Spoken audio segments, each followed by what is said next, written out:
We begin today with a deadly scourge striking down people at an alarming rate. No, it's not COVID. It's drug overdoses. Over 92,000 people died from overdoses in the United States in the 12-month period ending in November, the most since the Centers for Disease Control and Prevention began keeping track over 2 decades ago. Many experts cite 2 factors for the surge in deaths: the pandemic and the increasing availability of fentanyl and other synthetic opioids. This all comes as the nation marks 50 years since President Richard Nixon declared a war on drugs June 17, 1971. We begin today's show with someone who lost her sister to an overdose just as the pandemic was starting. Maya Schenwar joins us from Chicago, where she works as editor-in-chief of the news website Truthout. Her sister Keeley died of a drug overdose in February 2020 at the age of 29. Maya's piece about her death is just out. It's headlined, "My Sister Died of an Overdose. Defunding the Police Might Have Saved Her." Maya is the co-author of Prison by Any Other Name and author of Lockdown, Locked Out: Why Prison Doesn't Work and How We Can Do Better. Maya, welcome to Democracy Now! Our condolences on the death of your sister. The story you tell is heart-rending. Tell us the story of Keeley, how she lived, she is also a mother, and how she died. Absolutely. Thank you for having me. You know, my sister Keeley was, as you said, a wonderful mother, a writer, an animal lover, and a friend. And she died last year thanks to a long cycle of criminalization. Keeley was incarcerated for the first time when she was 15. And for the next 14 years, she was just cycling in and out of jail and prison, as well as alternatives like electronic monitoring and drug treatment. And the things that she was arrested for were always related to her addiction, even when they weren't drug charges. So she would go to prison. She would become even more deeply traumatized, because that's what prison does. It traumatizes people. And she would emerge with even fewer opportunities and options. And then she would just go back to heavily using heroin to help deal with that pain.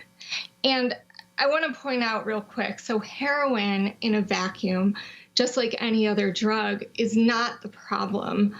People, I think, can use most stigmatized drugs and be okay, even the most stigmatized drugs like heroin.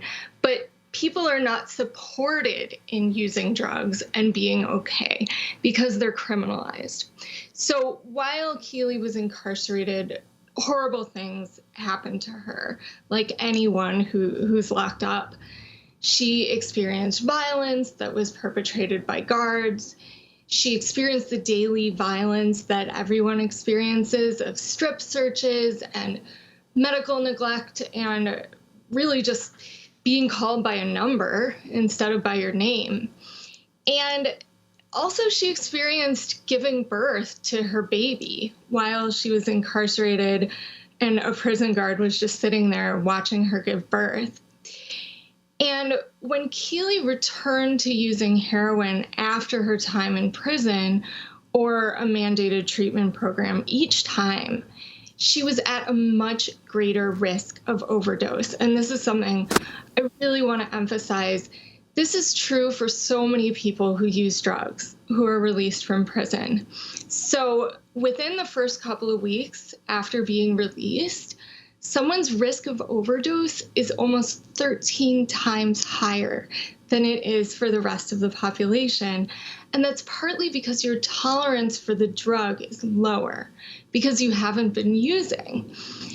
So last year, my sister was in a drug treatment program, a drug court program, so mandatory treatment, and it was based around abstinence, not using the drug. And so her tolerance was reduced. And she was also very scared of being rearrested because she knew that that would mean returning to prison and being separated from her daughter again. And so she was avoiding seeking any kind of medical help because it could mean police involvement. So at that point, Maya, I wanted to ask you, in terms of when she was out of prison, what kind of medical or therapeutic help did she receive during those periods of time? And also, you've said that her interactions with police made her situation worse, not better. If you could talk about that as well. Yeah, absolutely. So while she was out of prison, she would occasionally receive some support. She tried to be engaged in medication-assisted treatment, which has proven to support people with heroin addictions. But so much of the treatment that she experienced was based around surveillance and policing. And this is something that we see with many, many people who are criminalized and also use drugs, because it's inside of the criminal legal system. So we see substance use as a problem that is within the criminal system, even if we're not sending people to jail. And so when people are sent to a mandated drug treatment center, when treatment is mandated, the research shows that that's not actually effective in helping people recover. And also we have to think about ethically, whether we should be putting people in a position where they're mandated to do certain things with their bodies and their minds. And so Keeley was always surveilled, and she was not able to do the things that many of us are able to do to create a meaningful life. She wasn't given opportunities to pursue, her interests, to be with her family in a sustained way. Many of these treatments actually separated her from her family and confined her, just like prison. And then the thing I mention often about policing and the role that it played in her death was she became so afraid of being rearrested. And this is a very common fear among people who use drugs, and particularly among marginalized people who use drugs, Black people, Indigenous people, trans people, people with disabilities and mental health diagnoses. Police are targeting them very, very heavily. So it's a warranted fear. And so seeking any kind of medical attention, particularly calling 911, can put you at risk for police contact. And that can lead to a return to incarceration. So even when, in theory, there are options available and people say, well, why didn't you seek help? It's like, well, why would you seek help if the threat of punishment and torture and trauma is just hanging over your head every single second of the day? And I wanted to ask you, in 2019, Keeley was sentenced to 2 years in drug court. Explain what that means and what happened to her after that. Yeah. So drug court is a diversion. So the idea is that someone will be diverted either pretrial or sentenced to treatment instead of prison. And this option has grown substantially in popularity over the past few years. And it's something that Biden has heavily promoted. It's often a thing that generates bipartisan enthusiasm. But what people aren't acknowledging is it's still criminalization. So it still involves arresting people. Just arrest is a trauma. It's within the criminal legal system, which is built on foundations of white supremacy. And so it's still targeting people of color, targeting Black people. It's still operating within a mindset of surveillance. So drug testing people constantly. It's still operating within a model of abstinence, which we know is not actually the best way to help people survive. And so even though we know all these things, we're endorsing this program, I think, partly because it's so hard to break out of this punishment mindset. And we need to challenge ourselves and say, what are we doing? Why are we supporting criminalization at the expense of people's actual survival and ability to find support and ability to find resources? I think one really sad thing about all the money that is going into drug policing and drug courts and all of these resources not only are harming and killing people, but like the defund police movement has brought up again and again, what could we have if we diverted those resources and spent even more resources as well on things like housing and education and non-coercive healthcare and mental health care, and more recreational opportunities and the arts and ways for people to live meaningful and livable lives and have all kinds of options to support their survival. That's where we should be directing our energy. Maya, I'd like to go back to June 2014 when your sister, Keeley Schenwar, participated in a panel discussion in Chicago on breastfeeding and incarceration. Keeley read a poem she wrote for her baby daughter while she was incarcerated. Keeley gave birth while she was in prison, was taken away from her newborn daughter only after 24 hours with her. It took me over a month to start writing. It's so hard for me to think about all I've already put you through. Nurses give me updates when the counselors here let me call. They say you're almost 10 pounds, starting to feel better, and that you love your baths. I'm not the one that holds you when you cry, or the one that you look at when you open your eyes. It kills me to know that the reality is I'm not a part of your life. I brought you into a world full of great things that are surrounded with pain, which you already know too well. And I have no choice but to let you handle it all on your own and without a mother. I guess you're not alone. It doesn't make sense, or it doesn't matter. Nothing about this feels right. Although I know you won't remember this, I can't help but wonder if you feel the emptiness I carry day and night without you close or anywhere in sight. I know my handwriting is sometimes sloppy, but it's late and I'm writing in the background of the dim prison hallway lights. I'm about to miss your first Halloween, just as I've missed these last 2 months. I wish none of this was true, but deep inside, maybe underneath a whole lot, I know I need to tell you nothing but the truth, which also includes that I love you. I'll spend the rest of my life making this up to you. That's Keeley Schenwar back in 2014.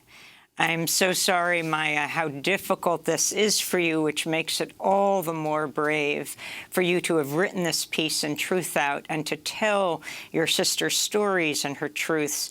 As we talk about her baby being taken away from her so quickly, can you talk about her terror to get help because she was always afraid she'd lose her baby, that they'd take her baby from her, and what you think needs to happen now? And if Cori Bush's new resolution that she just introduced into Congress, the People's Response Act, which would send unarmed trained professionals to respond to mental health and substance abuse crises instead of police, would make a difference. Yes, thank you, Amy. Thank you for playing that poem. I'm overwhelmed. The poem is so beautiful, but it shouldn't have had to be written.